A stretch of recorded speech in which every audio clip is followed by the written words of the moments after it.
우리 사랑하는 성도님들, 주님의 이름으로 환영하고 축복합니다.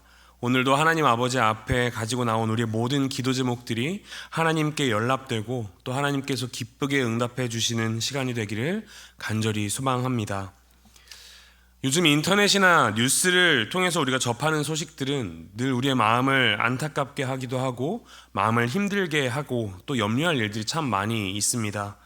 전쟁과 자연재해 소식은 물론이고 여러 사건, 사고 소식들이 들립니다. 그리고 그런 소식들을 들을 때마다 우리 마음에는 확신보다는 두려움이 더 앞설 때가 많습니다. 하나님께서 과연 내 문제들을 잘 해결해 주실 거야 라는 이 마음보다는 이 문제로 인해서 내가 조금 더 어려워지면 어떡하지? 이 문제들이 잘 해결되지 않으면 어떡하지? 라는 이런 마음들이, 불신들이, 두려움이 계속해서 우리 마음 가운데 생깁니다. 이런 관점으로 보면 우리가 살아가고 있는 이 시대는 위기의 시대라고 볼 수 있을 것 같습니다. 그런데 성경에 보면 이런 위기의 시대에 하나님은 항상 하나님의 사람을 부르십니다. 그리고 그 사람은 언제나 믿음의 결단을 내리고 하나님의 말씀에 순종한 사람이었습니다. 오늘 우리가 함께 나눌 이 에스더의 이야기는 이미 이번 주 동안 계속해서 살펴보고 있지만 수천 년 전의 역사이지만 오늘날을 살아가는 우리에게도 매우 정확한 도전과 질문을 던지고 있습니다. 지금 이때 이 자리에 있는 나는 무엇을 해야 하는가? 하나님은 나에게 어떤 반응을 기대하고 계신가? 오늘 우리가 함께 이 말씀을 묵상하며 이 질문에 대한 답을 내리며 또 하나님께 기도하며 나아가는 시간 되기를 소망합니다. 에스더는 왕궁에 있었지만 자신이 가진 자리를 하나님의 자리로 받아들이고 결단하는 모습을 보였습니다. 그리고 그 결단은 민족을 구하는 하나님의 길이 되었습니다. 이 새벽의 말씀을 통해서 나의 삶, 또 나의 자리, 나의 믿음을 다시 한번 돌아보고 또 주님께 힘과 능력을 구하며 나아가면 좋겠습니다. 어제 본문 말씀을 통해서 이 하만의 조서가 발표되었음을 살펴보았습니다. 그리고 그 조서의 발표로 인해서 유다 백성들은 목숨이 경각에 달렸다라는 상황을 우리는 알 수 있었습니다. 이때 이 소식을 들은 모르드게는 자신의 옷을 찢고 굵은 베옷을 입고 재를 뒤집어 쓰고 성문 앞에서 통곡합니다. 그리고 유다인들은 전국적으로 금식을 하며 울며 애통하는 모습을 보입니다.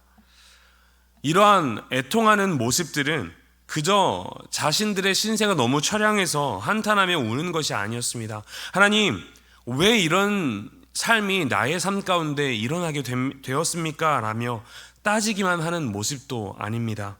이 울음은 아버지 되신 하나님께 이 문제에 개입해 주기를 구하며 애통하는 그런 모습입니다.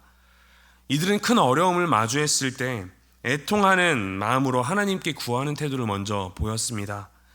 혹시 우리의 모습은 어떤지 한번 돌아보면 좋겠습니다.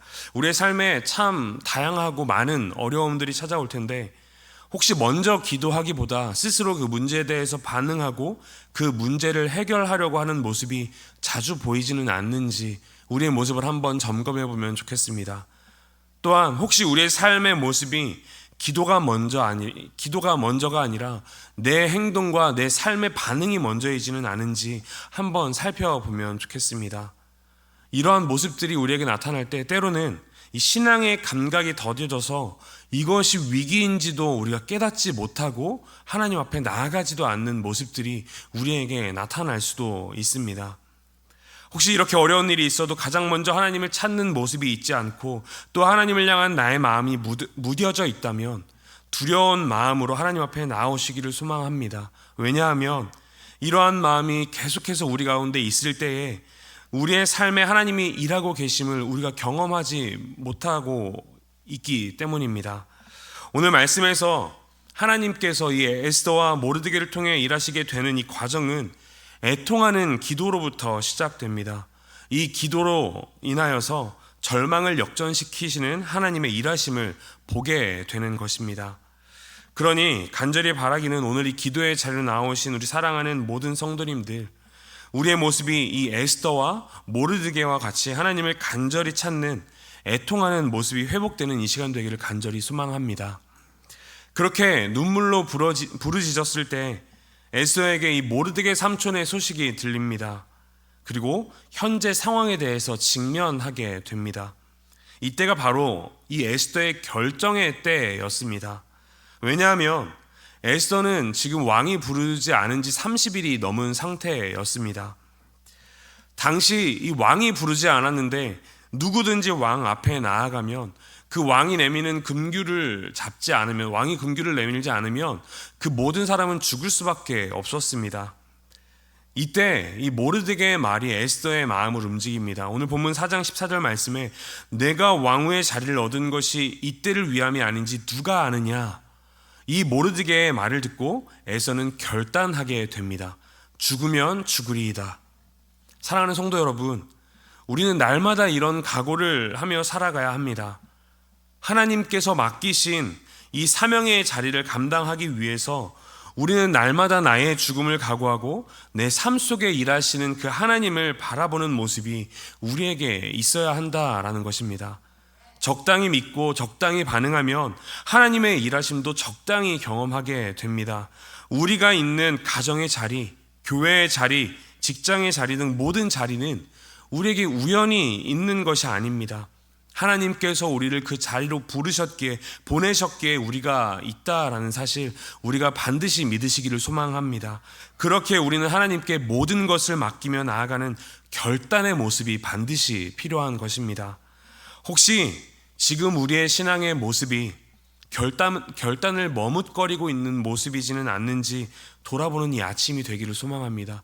기도하며 우리의 모습을 한번 돌아보고 우리 마음 가운데 아직 결단이 올바로 서지 못한다면 하나님께 결단할 수 있는 용기를 구하는 이 시간이 되기를 소망합니다. 하나님께서 가라고 명령하실 때, 혹은 우리가 반드시 무엇인가를 결단해야 할 때 하나님의 말씀에 의지하여 결단하여 나아가는 우리가 되기를 소망합니다. 날마다 기도에 힘쓰며 하나님의 말씀에 민감하게 반응할 수 있는 우리가 되기를 소망합니다. 그렇게 에스더가 결단하여 왕 앞에 나아갔을 때 하나님은 예비하신 대로 에스더를 왕을 만나게 하셨습니다. 그때 에스더는 지혜롭게 그 상황을 마주합니다. 상황이 굉장히 심각하기도 하고 또 원수인 하만이 바로 눈앞에 있기에 감정적으로 반응하여서 하만의 음모를 바로 고발했을지도 모르겠습니다. 하지만 에스더는 하나님의 인도하심을 기다리며 때를 분별하는 그 준비하는 모습을 보입니다. 이 본문은 그저 에스더가 인내심이 있어서 잘 참았다라는 내용을 나타내고자 하는 말씀이 아닙니다. 하나님의 섭리와 인간의 지혜가 어떻게 만나는가를 보여주는 모습이기도 합니다. 에스더가 하만을 바로 고발하지 않고 기다리던 그 시간에 일어난 일들은 참으로 놀라운 일이었습니다. 나중에 살펴보겠지만 그날 밤 하나님께서 왕에게 잠이 오지 않게 하셨고 왕이 역대 일기를 읽게 하셨습니다. 그리고 그 시간을 통하여 모르드게가 왕의 암살을 막았던 그 사건을 알게 하셨습니다. 이 외에도 하만이 교만하여 자기 스스로를 높이고자 하는 마음을 먹게 하는 시간도 이 기다림의 시간 가운데 일어나게 하셨습니다. 에스더는 기도하며 하나님께 그 일하실 공간을 드릴 줄 아는 사람이었습니다. 기도만 하고 성급하게 자기의 뜻과 자기의 생각대로 움직인 사람이 아니라 금식하고 기도하며 기다리며 하나님께서 일하실 그 때를 기다렸던 사람이 바로 에스더의 모습이었습니다. 사랑하는 성도 여러분, 우리의 삶에 하나님이 일하시기 위해서는 반드시 이 시간, 이 공간이 필요합니다. 하나님께 기도하며 하나님이 일하실 그 때를 기다릴 줄 아는 인내가 반드시 우리에게 필요합니다. 우리의 조급함이 하나님의 일하심보다 앞서지 않기를 구하는 우리가 되기를 간절히 소망합니다. 그렇게 에스더가 조급하게 하만의 계략을 고발하지 않고 두 번의 잔치를 준비하는 동안 하만은 점점 더 교만해졌습니다. 모르드게가 자기에게 절하지 않자 차오르는 분노와 함께 어떻게 모르드게를 죽일지 이 계획들을 짜게 되는 모습이 이 하만에게 나타납니다. 하지만 그 계획, 높은 장대를 세워 모르드게를 달고자 했던 하만의 계략은 결국 자신을 죽이는 계략으로 바뀌게 됩니다. 하나님께서 그렇게 사용하십니다. 왜냐하면 하만의 교만이 그렇게 높아질 때 하나님은 이미 하만을 심판하실 계획을 시작하셨기 때문입니다. 우리는 이 하만의 모습을 통해서도 반드시 배우고 또한 경계해야 되는 모습이 있습니다. 교만은 반드시 무너진다라는 사실입니다. 하나님은 교만을 미워하십니다. 성경의 많은 곳에 하나님께서 교만을 싫어하시고 교만한 자를 낮추신다라는 사실이 등장합니다. 그렇게 교만은 우리가 늘 경계해야 하는 모습임을 기억하시기를 소망합니다. 교만은 하나님을 멀리 떠나 있을 때에만 우리에게 나타나는 모습이 아닙니다. 우리가 잠깐 하나님으로부터 눈을 돌렸을 때, 한눈을 팔았을 때 우리의 마음 가운데 나타납니다. 때로는 우리의 자존심 때문에, 때로는 마음속에 일어나는 분노 때문에 교만한 마음이 우리 가운데 나타나곤 합니다.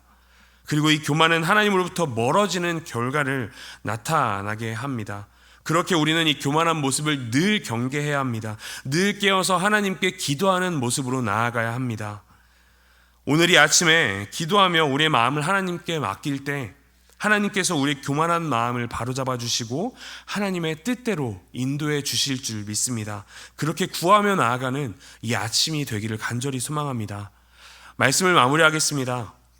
오늘 이 에스더 4장과 5장의 말씀은 위기의 때에 하나님의 사람은 애통하며 기도로 하나님의 일하심을 구해야 한다는 것을, 또 결정의 때에 과감하게 하나님의 뜻에 따라 순종해야 하며 행동의 때에 하나님의 일하심을 구하며 기다릴 줄 알아야 하고, 또 스스로 무너지지 않기 위해 교만의 모습을 버려야 한다라는 사실을 이야기하고 있습니다. 하나님께서 이 에스더의 말씀을 묵상하는 이 시간을 통하여서 우리를 하나님의 사람의 모습으로 만들어 갈 줄 믿습니다. 이미 하나님의 사람이기에 그 모습을 우리에게 만들어 가시는 그 과정일 줄 믿습니다. 우리의 생각과 모습은 내려놓고 하나님의 일하심을 바라볼 줄 아는, 기다리고 인내할 줄 아는 모습이 우리에게 나타나게 될 줄 믿습니다. 간절히 바라기는 이 아침 우리의 기도의 시간을 통하여서 우리가 살아가는 이 위기의 시대에 애통하며 기도하고 하나님의 뜻에 따르기를 결단하고 기도하며 기다리고 교만하지 않는 하나님의 사람으로 세워져 가는 사랑하는 우리 모든 성도님들 되시기를 간절히 소망합니다. 함께 기도하시겠습니다.